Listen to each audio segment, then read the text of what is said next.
C'est sans doute le moment le plus frustrant pour Saitama.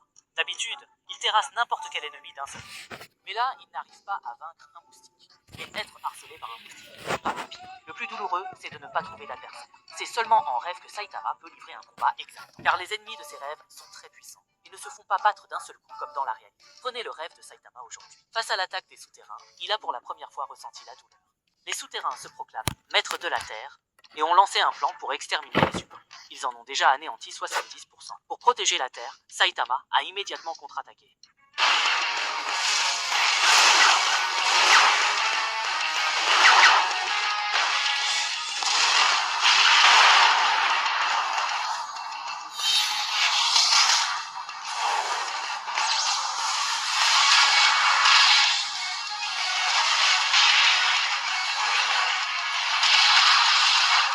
Face au siège des souterrains, Saitama est peu à peu dépassé. Même s'il a éliminé la première vague, d'autres souterrains continuent de l'encercler. Alors que les souterrains pensent l'avoir vaincu, une silhouette réapparaît devant eux. Le deuxième round du combat commence. Cette sensation fait bouillir le sang de Saitama. Fini les chaos en un coup. Chaque combat est un véritable échange. Son esprit combatif atteint son paroxysme. Mais alors qu'il s'apprête à affronter un ennemi plus fort, le réveil sonne.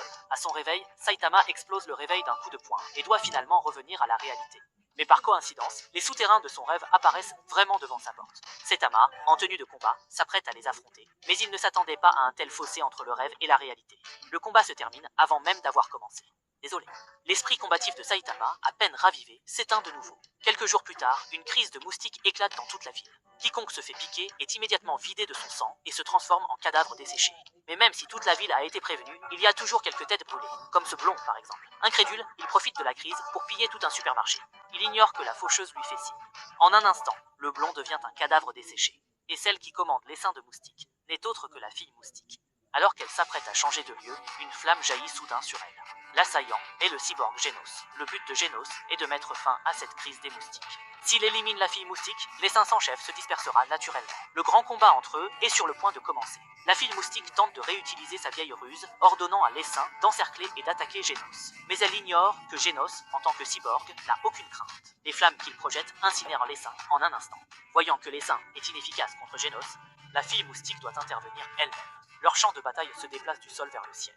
Grâce à son agilité, la fille moustique prend peu à peu le dessus. Face à cette situation, Genos déclenche un tir de barrage.